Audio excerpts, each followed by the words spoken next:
बंद करो, दाखिल खारिज का लूट बंद करो, बंद करो, बंद करो। बहेरी 299 केस वापस लेना होगा, लेना होगा, लेना होगा, बहेरी प्रखंड का झूठा मुकदमा 299 वापस लेना होगा, लेना होगा, लेना होगा। इंकलाब जिंदाबाद, जिंदाबाद, जिंदाबाद। बहेरी सीओ होश में आओ, होश में आओ, होश में आओ, बहेरी सीओ होश में आओ, होश में आओ, होश में आओ।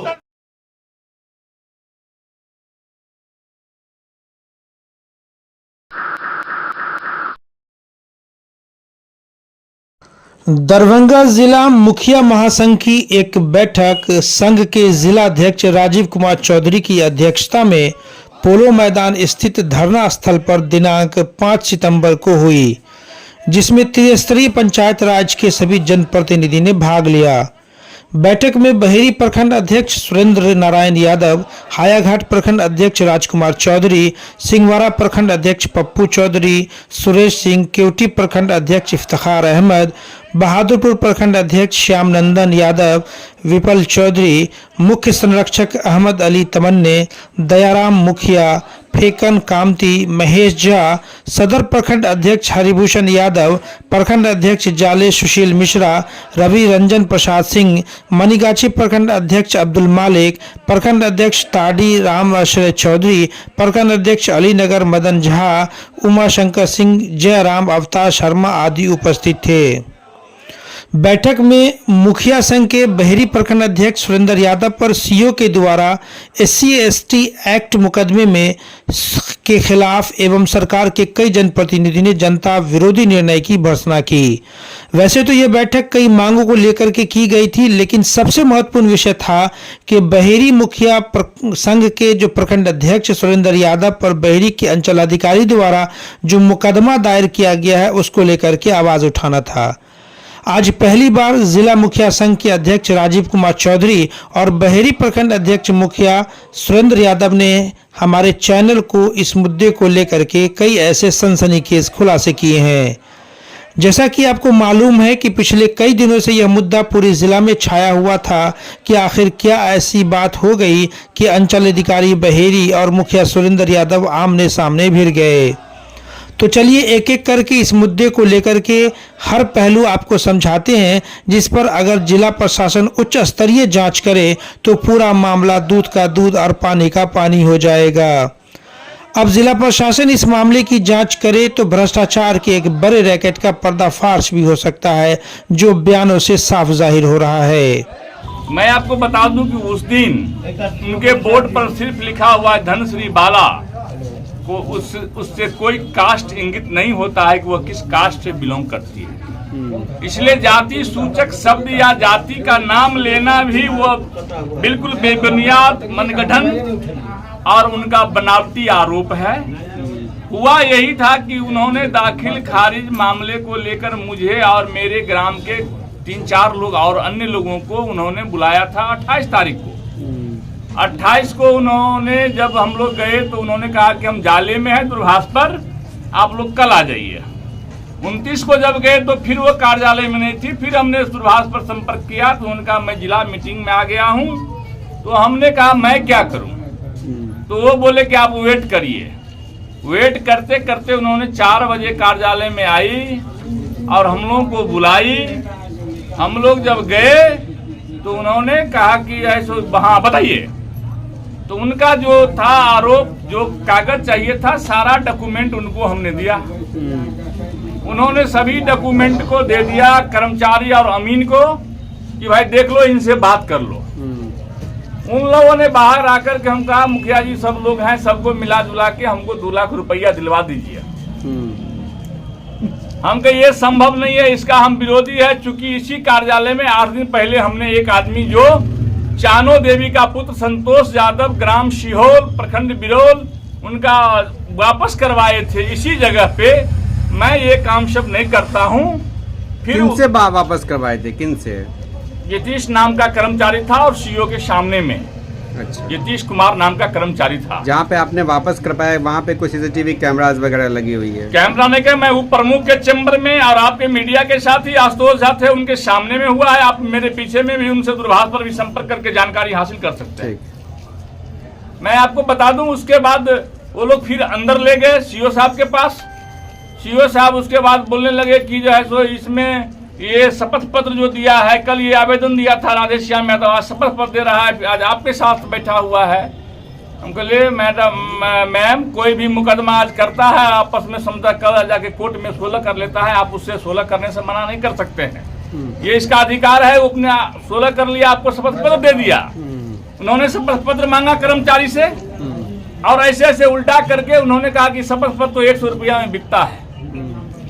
हम कहले आप उसको ठीक से पढ़ा नहीं मैम, उसको देखिए ये एग्जीक्यूटिव मजिस्ट्रेट का शपथ पत्र है और आपके आरओ राजस्व पदाधिकारी के सलाह पर इन्होंने दिया है, उन्होंने सलाह दिया था जिस पर इन्होंने दिया है, इसको आप पढ़िए।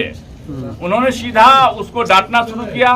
हमने जब हस्तक्षेप किया कि आप बुलाए थे इनको, डांटिए नहीं, तो वो मुझको जो है सो धक्का मुक्की, डांटने फटने, धक्का मुक्की तो नहीं, डांट फटकार करे, निकलिए, निकालो अंचल गाटो कहे, बोले निकालो इनको यहाँ से। और यही बात होते होते हम लोग निकल गए, वो भी निकल गए और वो हमको धौंस दिखाने लगे, हम अंचल अधिकारी हैं। तो मैंने भी कहा कि मैं भी जनप्रतिनिधि हूँ और 20 साल से हूँ, कोई आज से नहीं हूँ, इसलिए आप इस तरह से नहीं बोलिए, आप जनता का सम्मान करना सीखिए। सरकार आपको निर्देश देती है कि जनता का सम्मान करिए, उनकी बातों को सुनिए, निर्णय आपको जो कानून कहता है वो हिसाब से लीजिए, लेकिन आप इस तरह से नहीं बोलिए।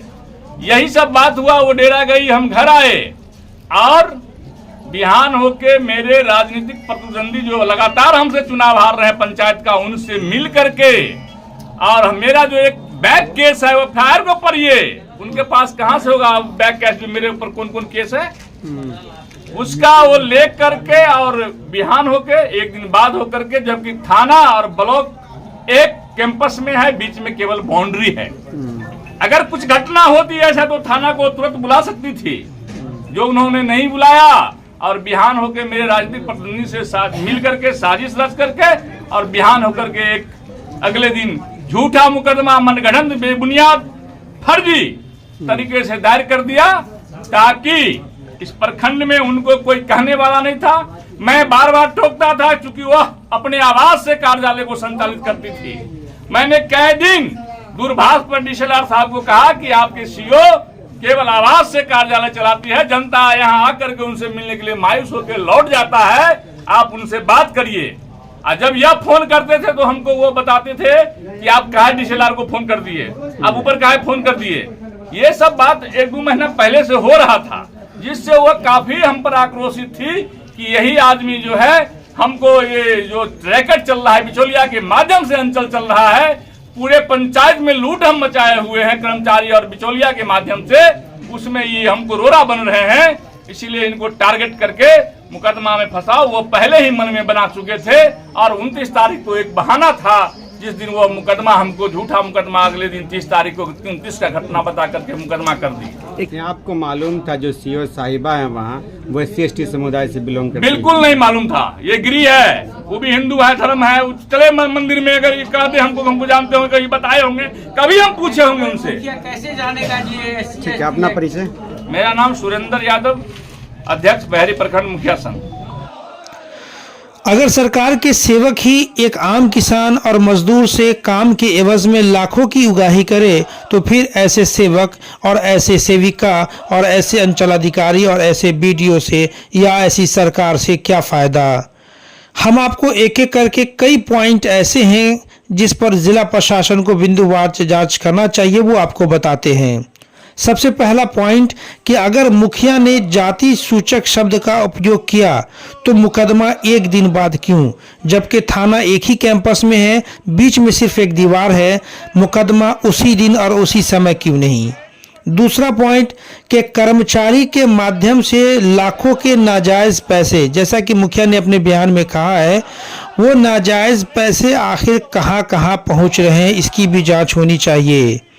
तीसरी बात ये कि आखिर कर्मचारी ने अंचल अधिकारी कैंपस में मुखिया के दबाव में कई लोगों की मौजूदगी में जो पैसे लौटाए, आखिर ये पैसे लिए नहीं तो लौटाए कैसे, इसकी भी जांच होनी चाहिए। दर्ज किया है 299/24 बहरी थाना में। घटना के एक दिन के बाद, मैंने वो घटना बताती है एक दिन पहले का बात है, जबकि बात वहाँ सिर्फ यही था जो कुछ लोगों से दाखिल खारिज के नाम पर पैसा ले लिया गया था। मुखिया जी उसमें हस्तक्षेप करके एक पीड़ित व्यक्ति का पैसा वापस भी कुछ किसने लिया था पैसा? पैसा कर्मचारी लिया था और 25,000 रुपया लिया और फिर बोला जो नए सीओ मैडम 1 लाख से कम पर नहीं मान रही है। मुखिया जी ने हस्तक्षेप किया और उसको बोला तुम रसीद काटे, नहीं काटे तो कहाँ दिखलाओ। और रसीद जब दिखलाया तो रसीद उसका ऑनलाइन रसीद था 5,000 रुपये का। तो मुखिया जी बोले कि 5,000 का रसीद है, तुम 25,000 ले लिए, अब 1 लाख मांग करते हो, कहाँ से न्याय थे। तो तत्काल जब उस पर कर्मचारी को लगा जब हम फंस जाएंगे तो 2500 रुपया पब्लिकली वापस किया, बोला और हम बाद में देंगे। इसका कोई साक्ष्य प्रमाण है जो बता रहे हैं आप? हाँ, वहाँ का जितना पब्लिक है सब साक्ष्य है। आपके मीडिया के साथ वहाँ के आपके मीडिया के साथी सहारा इंडिया के पत्रकार थे, वो भी साक्ष्य है। आशुतोष झा नाम है और बहुत लोग वहाँ पर है। तो वो वापस किया और उसके बाद जब ये हुआ तब बहुत सारे वहाँ जो पीड़ित लोग थे वो कहने लगे हमसे 40,000 ले लिया है, हमसे 50,000 ले लिया है, हमारा काम नहीं करता है तो हमारा काम नहीं करता है। तब मुखिया जी ने सीओ साहिबा को कहा कि मैडम देखिए ये सब का निदान करवाइए या नहीं तो इस सब को पैसा वापस, काम नहीं हुआ तो पैसा वापस करवाइए। सीओ को लगा कि अब सबसे पैसा हम वापस करना पड़ेगा। वो घबरा के उसके बाद प्लानिंग करके जो कर्मचारी वहाँ नहीं था उस दिन, उस समय में सिर्फ वहाँ 1 या 2 कर्मचारी था।